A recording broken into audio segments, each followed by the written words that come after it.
Good evening, everybody. It's once again Ted the Speed Learner, and I am here to declare the winner of the video response wars this week, which happens to be Crazy Josh Cravey. Congratulations, Crazy Josh Cravey, for winning the video response wars this week. Thank you for participating. Now, you were talking how you're approaching your 15th birthday and how I'm approaching my 44th birthday. Yeah. Let me tell you something. When you get to be my age and they bake you the cake, they don't put little candles in there anymore. No. They put Roman numerals in the cake, and it makes the cake a lot heavier. Go figure. But for 44 years old, I can honestly say that I'm not doing too bad. I'm in pretty decent shape. All these teeth are still mine, etc., etc., etc. Okay. Then the next thing you brought up was driver's license. You're getting close to getting your driver's license. Let me say this, okay? These are tips I'm going to go ahead and give you. This is tip number 1. And I don't say these things because of you, and I don't say these things because of me, but unfortunately there are just a few people out there that tend not to want to obey the rules of the road. And because of that, it causes a problem for the rest of us. Tip number 1. Try to do more daytime traveling than nighttime traveling. And here's the reason I say that, because it's a lot easier to spot crazy drivers in the daytime than it is at night.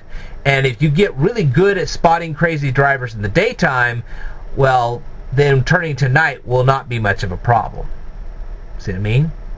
So that would be my first tip. My second tip with you would be this. Between the ages of 16 and 18, as much as possible, have an older adult riding shotgun with you. This could be an older friend. This could be a family member. Okay? A cousin, a parent, whatever. Have them riding shotgun with you, because it will help you. They will be able to help you spot some of these crazy drivers. They'll say, hey, take a look at this guy. This is what we're talking about. This is the kind of thing that we're trying to help you avoid. See what I mean?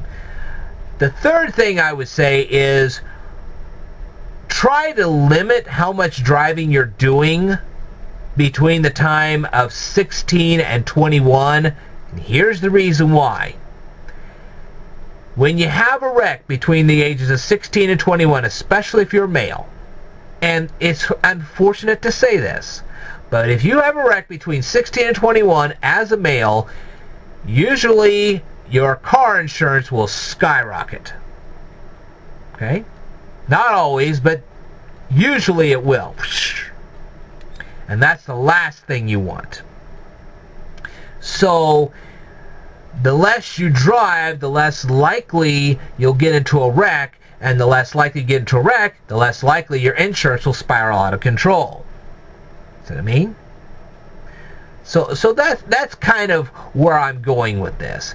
It's not that we don't want you to drive, we certainly do, but we don't want you to just think that, oh, well, gee, I can just go anywhere and do anything I want. Mainly because it's not you, it's the other idiots on the road. And you know exactly what I'm talking about. You drive once and you'll know what I'm talking about. Those idiots, wow. And they do some crazy things.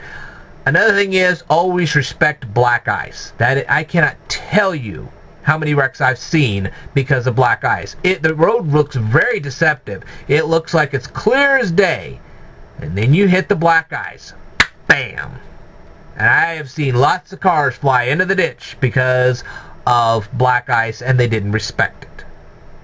So, the other thing I will say is try your best not to drive sleepy, because driving sleepy is almost as bad as driving drunk. A lot of people don't tell you this, but it's true. So I would avoid driving sleepy if I were you, as much as possible.